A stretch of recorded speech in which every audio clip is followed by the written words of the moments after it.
metabolisme, dia mampu urai kolesterol. Makanya diperiksa setelah beberapa hari ditobung, kolesterolnya turun. Ditobung, gulanya turun. Ini saya cerita, ini dahsyat. Saya sungguh luar biasa senang sekali belajar tobung. Ini ilmiah, karena saya orangnya ilmiah.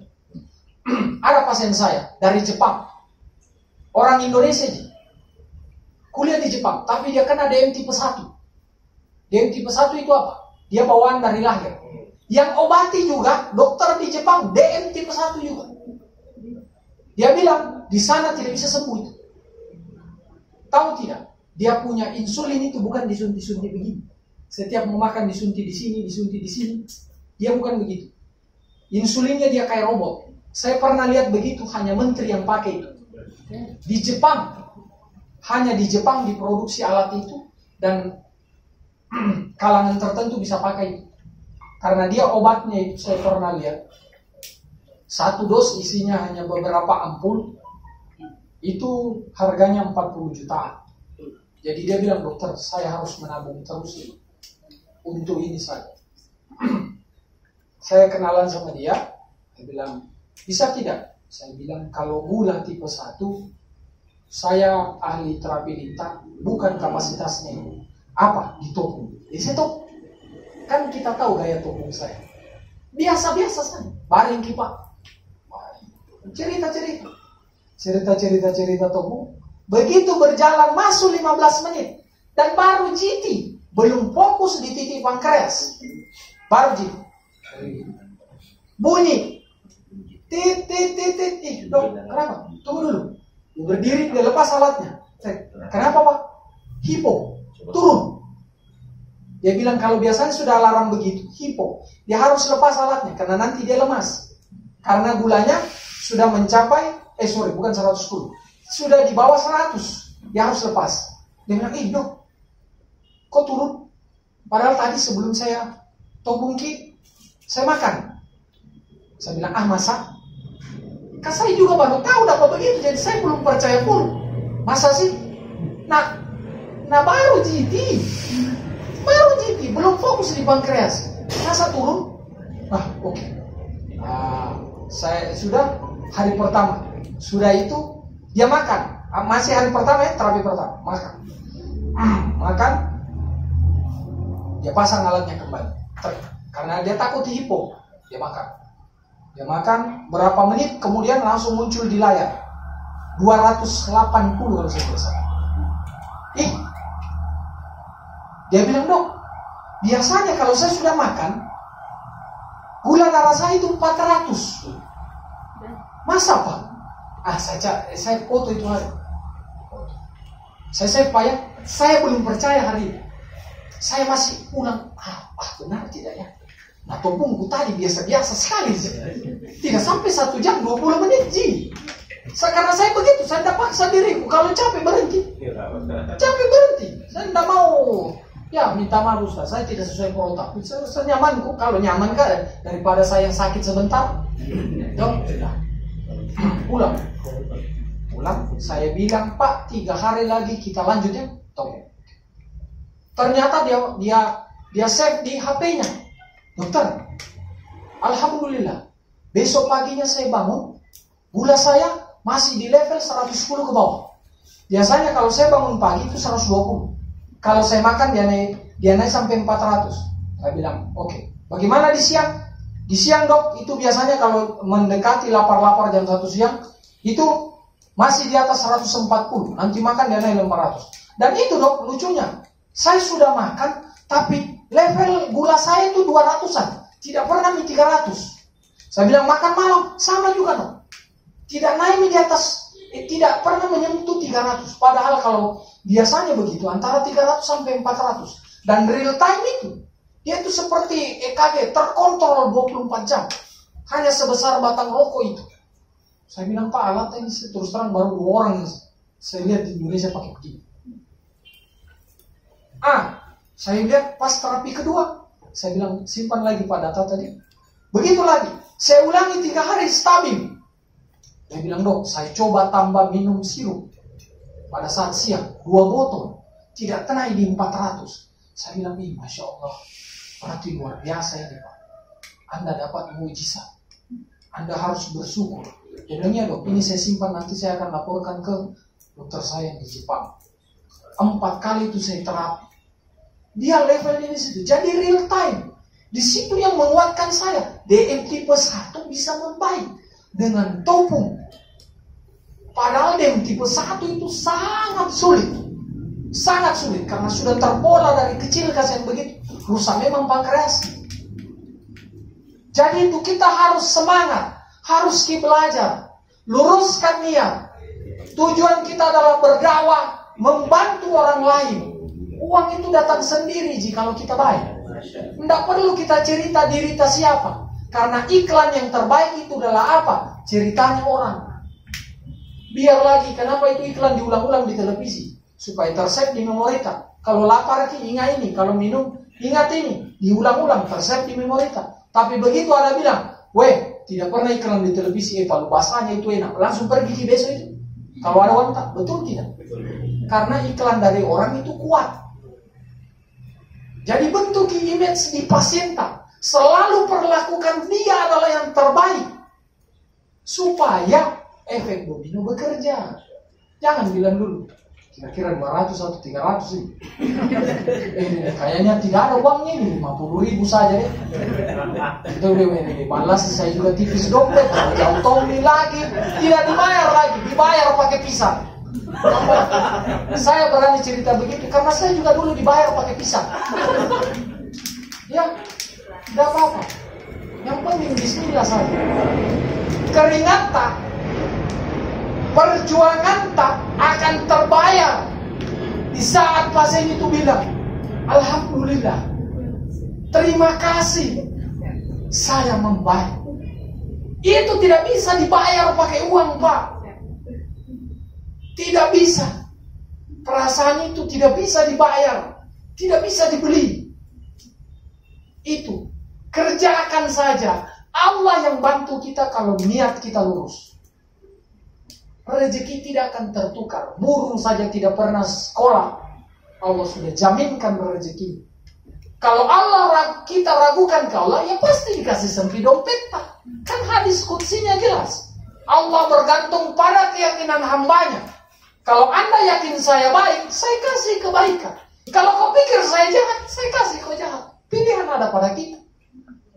Orang yang tidak sembah saja Allah dikasih kaya, apalagi Anda. Al-Quran sebut bilang Allah dekat sedekat dari urat leher tak. Kadang kita yang pelajari di Al-Quran, tapi kita tidak pahami itu. Kita pikir itu Allah jauh di aras, tapi Allah sebutkan Allah sangat dekat. Kita merangkak, dia berjalan. Kita berjalan, dia berlari. Tuhan itu tidak jual mahal. Saya tidak pernah sholat. Jangki pandangnya. Allah itu maha luas sekali maaf. Ya, seperti itu. Next, mengaktifkan pelepasan sel ini. Kenapa saya kasih besar? Kenapa saya kasih besar di situ, Pak? Saya pelajari terapi stem cell yang mahal, yang paling diidolakan sekarang, yang sekali injeksi dalam 3-6 bulan kelihatan reaksinya. 1 kali injeksi 250 juta sampai 1,5 miliar biayanya. Tergantung dokternya di mana, labnya di mana, negaranya di mana. Ternyata apa? Jari kita, bismillah, ditutup begini, dia rilis itu pembuluh darah. Sumbatnya tadi yang membuat itu kacau, yang membuat sel menjadi tidur, yang saya bilang pos jaganya tadi salah baca. Begitu tuh dia terbuka, rilis itu sel induk, dia mengarah ke situ. Jantung, begitu kita rilis saraf, tulang belakang yang berhubungan dengan jantung, kita tutup, begitu darahnya terbuka yang di sumsum, disitulah sel induk kita. Itu satu sel bentuknya 1 Ji. Tapi dia bisa membentuk menjadi 220 jenis. Bisa berlipat sampai sekian triliun. Yang dibutuhkan adalah apa? Dia siap. Yang kedua, nutrisi. Bagaimana dia bisa memperbanyak dirinya kalau nutrisinya tidak ada? Jadi jangan heran, jangan berkecil hati. Kenapa? Setopung tidak ada efeknya. Bisa saja gizinya kurang. Lama minasaki. Ada juga orang ditotok, 5 menit langsung respon. Alhamdulillah. Berarti langsung keluar masalahnya. Jadi begitu uniknya yang ditopung, Masya Allah. Dia rilis itu sel induk di tulang punggung, dia keluar. Saya kasih lihat struktur anatomi. Ini kita lihat. 33 ruas tulang belakang kita. 7, 12, 5, 5, 4. Hanya ini dia rapat sekali. Bantalannya tidak ada kayak begini. Ini kecil sekali. Tahu tidak? Inilah rahasia penciptaan. Sulbi wa taraib. Itu yang saya bilang tadi, tulang ekor yang ada sel induk. Di sini ada. Sepanjang 33 ruas ini ada. Tapi di mana yang paling banyak? Di mana banknya? Di sinilah banknya. Di ujung tulang ekor tak. Makanya tadi aku bilang pegang-pegang ki ada sih. Kenapa di tulang ekor? Hadisnya sudah menyampaikan. Nanti di hari kiamat kita akan dibangkitkan dari tulang itu. Dia tidak hancur. Allah pelihara itu sampai hari kiamat. Dan itu sudah banyak pembuktian. Saya dulu dengar cerita bahwa ada orang itu terkenal sekali, banyak di internet. Arkeolog di Jerman. Dia gali kubur, dia dapat makam ini tidak ada, sudah ratusan tahun. Yang dia dapat pulang, kenapa ada bongkahan kecil sebesar jempol. Dia bawa pulang, dia perhatikan. Ternyata tulang ekor pale. Dia belah, dia kaget. Kenapa selnya masih hidup? Nah, orangnya sudah mati ratusan tahun. Dia bakar sampai merah 1000 derajat, sampai jadi arang. Dilihat di mikroskop, ini masih hidup. Dia kaget. Dia presentasikan penemuannya di Turki. Di Turki dia sebutkan, saya ini dapat penemuan ini begini. Langsung disanggah. Dia bilang, Pak, penemuan itu sudah disebutkan Rasulullah, Nabi kami, 1400 tahun yang lalu. Langsung dia bersahadat di podium. Agama Anda benar, saya ikut. Hari ini saya bersahadat. Hanya dia temukan keajaiban tulang ekor. Dan di situ memang pusat sel induk. Hanya stem cell itu tidak bisa langsung diambil di sini. Karena begitu disuntik langsung lumpuh orang. Makanya diambil di atasnya. Ada videonya, Anda silakan di YouTube. Saya tidak bawa laptop saya yang satu ini. Ada di situ. Bayangkan Pak, logikanya begini. Secara logika, kenapa mahal? Karena teknologi dan ilmunya orang mahal. Itu dibayar mahal gitu stem cell. Logikanya gampang. Orang itu kalau mau diambil stem cell, dibor itu dia punya tulang pinggul. Dibor, diambil, diproses, diputar dengan kecepatan tinggi, terpisah antara sel darah dengan stem cell, sel induk tadi itu. Habis itu nanti diambil sel induknya, disuntikan di mana orang bermasalah. Misal patah tulangnya, disuntik di situ, di daerah tulang yang patah. Ditunggu 3-6 bulan, itu tulang dia tumbuh lebih cepat dan sempurna. Logikanya di mana ceritanya Pak?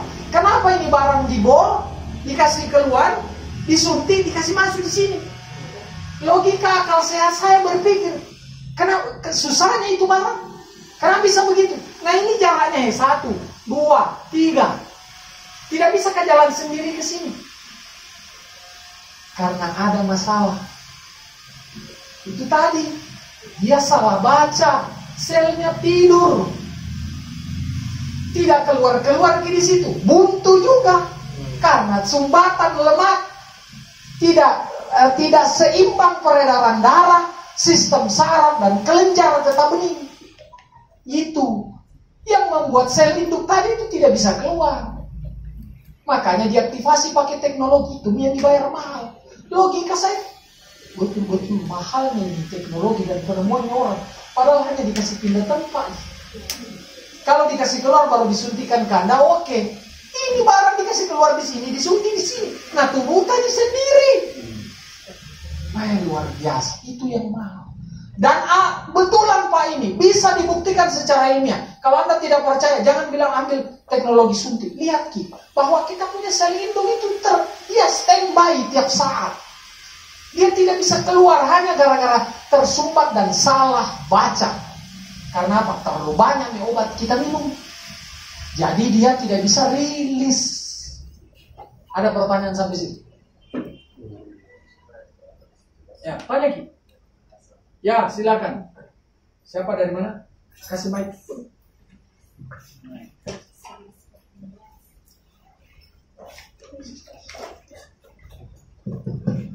Assalamualaikum warahmatullahi wabarakatuh.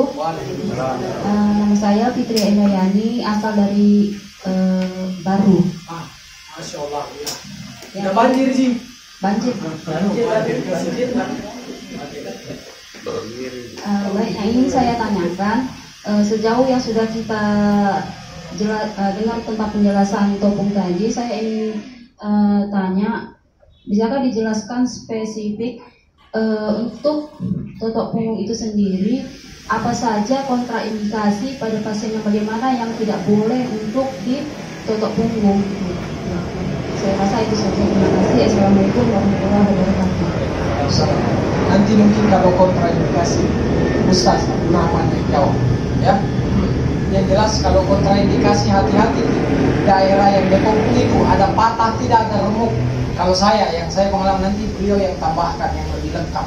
Ya. Kalau untuk yang ini dok, kalau misalnya ada gumpalan gitu di bagian punggung, apakah itu kita kan datang pasien, kita nggak tahu itukah tumor atau memang kayak limfoma, itu bagaimana dok? Apakah waktu kita topung itu pada area yang mengalami pembekakan itu untuk Jadi biasanya yang muncul daerah tulang belakang bisa saja ada tumor, bisa saja, tapi lebih banyak itu lipoma, grunjel, penebalan, atau seperti biji kacang, ya kan, biji jagung. Kan kita bisa raba. Oh ini strukturnya padat, oh ini cair. Kalau cair itu dia mengarah ke lipoma. Kalau dipencet dia kenyal, itu biasanya lipoma. Tapi kalau dia pencet, diraba, dia bentuknya seperti bakso tapi bakso kasar, tidak teratur, itu biasanya tumor. Ya, tapi itu semua bisa dipastikan lab. Lah, dokter bagaimana nih kalau dia datang ke saya, masa mau disuruh pulang? Ya, tangani dulu. Kalau kita ragu, tidak ada salahnya suruh periksa. Tidak ada salahnya suruh periksa. Bukan berarti ego kita rendah, saya suruh lagi periksa ke dokter. Nanti pergi lagi di dokter, tidak kembali lagi ke saya. Justru pasien akan sangat trust ke Anda ketika kita bilang, Bu, ini sebaiknya diperiksa di dokter. Karena jangan sampai saya juga salah menyimpulkan. Pasien akan mengukur Anda. Oh betul tahu. Ini logik. Oh ini bisa dipercaya terapis ini. Bisa dipercaya ustazah ini. Karena dia menyampaikan yang memang bukan dia punya kapasitas. Jangan kita sota-sota. Bukan ditumorin, kayaknya bisu. Padahal tumor. Apa nih kalau salah? Kan jelek di mata. Jadi lebih baik hati-hati. Tidak ada salahnya berhati-hati. Ya, kalau ini dok, apakah topung itu hanya di titik itu? Tidak. Kan ada yang lain. Kerjakan dulu yang lain. Kan bilang kontrol lagi di minggu depan. Begitu cara. Jadi teknik strateginya adalah apa? Begitu pulang langsung bilang, Bu, 1 minggu lagi kita ketemu ya. Hari ini jam begini. Begitu caranya. Jangan tidak dibilang, Bu baik, ya pulang. Ndara disuruh datang kontrol. Pasien juga pulang di rumahnya di jalan. Saya disuruh kapan datang lagi ya? Mau-maunya. Sudah nih, tidak datang-datang itu. Begitu. Karena pemahamannya orang sakit di Indonesia adalah apa? Sakit tidak bilang dirinya kalau sudah tidak bisa bangun dari tempat tidur. Sakit semua batang kalenya seluruh badan. Baru dia bilang sakit. Jadi kalau kita tidak follow up, kita tidak ikat dia tidak bakalan datang lagi. Ya, begitu cara. Hati-hati saja. Kontraindikasi nanti lanjutan mungkin Ustaz Abdurrahman akan lanjutkan. Apa yang kita potong? Ini susunan saraf tulang belakang yang di dalamnya ini. Jadi di dalam tulang ini, kalau dipotong dia jadinya begini. Ini nih samping-sampingnya, ini ada saraf. Di sampingnya juga ini lewat pembuluh darah. Ya. Arteri, vena. Di situ juga ada kelenjar getah bening. Hanya dipisah satu-satu. Ini kita totok ini di sampingnya karena dirawat di pinggir tepi ini. Disinilah rawan terjadi penimbunan lemak. Ya, kita lihat strukturnya kan. Ada yang besar, ada yang kecil, ada yang tebal bantalannya, ada yang rapat. Nah, tebal bantalannya karena dia ini bergorang, ini lumbal. Ya, ini torakal, di sini melekat tulang rusuk. Ya, ini servikal, ini daerah leher. Jadi perlu juga tahu-tahu medis. Nanti dia bilang datang perawat berobat, topu bisa memperbaiki tulang punggung. Datang perawat dia bilang begini, ada masalahku ini cervical syndrome, mati. Apa ini cervical syndrome? Nah, kalau tidak malas nih belajar sota-sota. Oh iya, cervical itu ada masalah. Pas dia bilang cervical syndrome kak, tapi di pinggulku bermasalah karena kita tidak tahu itu cervical, langsung kita bilang, iyo itu memang itu cervical dari dulu itu di tulang punggung. Langsung dia bilang ini perawat, mati, salah orang kak. Sejak kapan cervical pindah di pinggul? Itu kenapa saya suruh belajar anatomi sedikit. Masa kita bilang saya ditolak punggung. Biar nama medisnya ini kita tidak tahu. Baru motong si dia sama dokter bidan dan kerawat. Jangki begitu. Jangki ya. Kita buka aib kita sendiri, kita gali kubur itu. Saya istilahku gali kubur. Ya, kita berhadapan sama orang yang salah picaki karena kita tidak tahu siapa yang datang itu. Ya, begitu. Jadi ini kita totok itu di pinggir-pinggirnya. Merilis itu sumbatan lemak supaya aliran darah lancar, aliran fungsi saraf bekerja dan kelenjar getah bening bekerja normal. Nah, ini petanya kan? Ya, Anda sudah tahu, sudah hafal mati, wajib. Sebelum keluar dari sini hafal. Tapi jangan keluar pagar hilang. Biasanya juga begitu.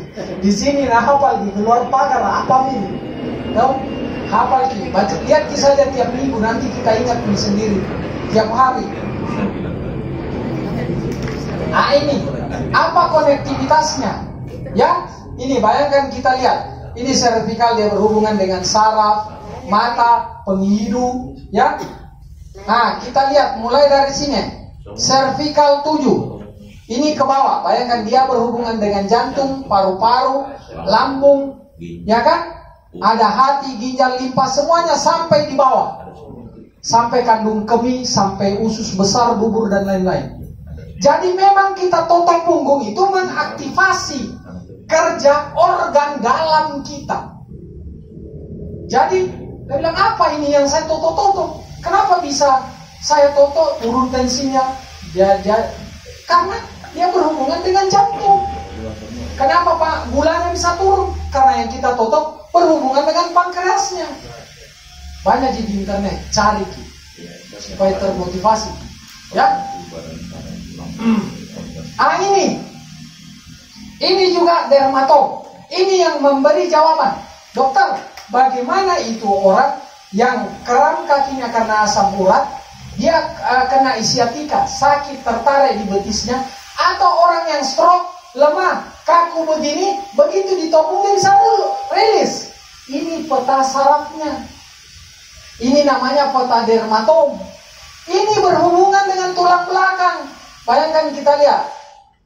Ini yang ke betisnya. Ini kita di mana ini? Lumbal 3. Ini L3. Itu salah satu contoh. Coba, ini dari belakang. Kita lihat, ini torakal misalnya. Torakal 4 dan 5. Ini dari belakang torakal 4 dan 5. Itu titik jantung kan? Jadi topung ini apa? Ilmiah. Ya, seperti itu namanya peta dermatom. Itu contohnya bahwa kenapa orang stroke bengkok tangannya, begitu diaktifasi. Kita lihat jarinya ini merah apa? Contoh ini C5, biru ini C6. Kita lihat ditotok di mana? Daerah punuknya kan? Terjawab sudah. Ya. Jadi ditopung situ sesuai protokol. Jadi memang koneksi sarafnya ada. Terjawab sudah toh? Di mana logikanya? Saya totok di sini kok tangannya bisa gerak. Ada saraf yang keluar dari sini. Tanpa menyentuh tangan. Langsung ke tangan. Ya, itu uniknya tofu karena kita bekerja di akarnya, langsung di hulunya, sumber penyakitnya, makanya reaksinya cepat. Ya, jelas sampai sini. Selanjutnya cari di internet, cari, belajar. Ini kelenjar getah bening. Kita pikir dulu kelenjar getah bening banyak di leher, tak? Ternyata tidak. Dia ini tersebar di seluruh tubuh. Kita lihat yang banyak memang di leher, tak? Di ketiak, ini di paha. Di situ. Begitu rilis kita lihat, ini dia koneksinya lurus di atas kan? Begitu dia rilis di tulang punggung, terlepas, maka kelenjar getah bening yang menghambat kinerja organ, dia terbuka. Langsung sistemnya bekerja normal. Begitu kelenjar getah bening. Nah, itu tadi. Pada saat kita tutup, lama langsung terjadi penebalan. Terjadi cekung, terjadi cembung. Itu reaksi tubuh. Oh, memang ada masalah di situ. Memang ada masalah. Kan dirangsang, dirilis, dia keluar. Hormon mengeluarkan respon. Kalau kita jedok, bengkak kan? Kejedot, bengkak kan? Kenapa bengkak? Tubuh kita memberikan respon, oh ada masalah di situ. Dia perintahkan ke otak, kasih lancar darah ke situ. Ada siapa tahu gumpalan darah, dibuang, nanti diserap masuk di ginjal, dibuang lewat kotoran. Oh ada otot yang rusak, kirim darah ke situ, perbaiki otot yang rusak, perbaiki saraf yang rusak. Itu maksudnya. Itu adalah bentuk respon tubuh. Itu adalah apa? Kalau saya logikakan di kehidupan dunia, itu dibilang panggilan polisi. Pak, ada masalah, saya pergi kantor polisi, buat laporan. Masalahku ini. Oke Pak, saya respon. Tapi polisinya dia reaksi cepat. Langsung kontak. Ya? Jadi itu gerenjel. Jadi bisa menjadi pertanda syarat bahwa ada masalah di organ itu. Yang kedua adalah reaksi tubuh. Reaksi balik bahwa tubuh sudah merespon, memang ada masalah di situ. Ya, itu tadi. Tebal. Oh ada gerunjel. Oh nanti cekung. Ya kan? Ada cembung. Itu semua respon tubuh itu. Ada yang mau ditanyakan sampai di situ? Ada. Ini, ya, silakan. Ini berkaitan dengan kan salah satu alternatif pengobatan juga Pak, yang berasumsi bahwa pusat saraf itu di kaki. Itu bagaimana Pak? Oke, bagus. Kalau dari sudut pandang akupresur di kaki, makanya saya bilang tadi, kenapa persentase saya di awal ada gambar gelas? Jangan bawa sudut pandang akupresur ke tubuh. Tidak connect. Karena semua aliran terapi beda dia punya pemahaman. Coba saya bawa terapi lintah di topung, tidak connect. Ada yang dia connect nanti. Jadi nanti kita memilih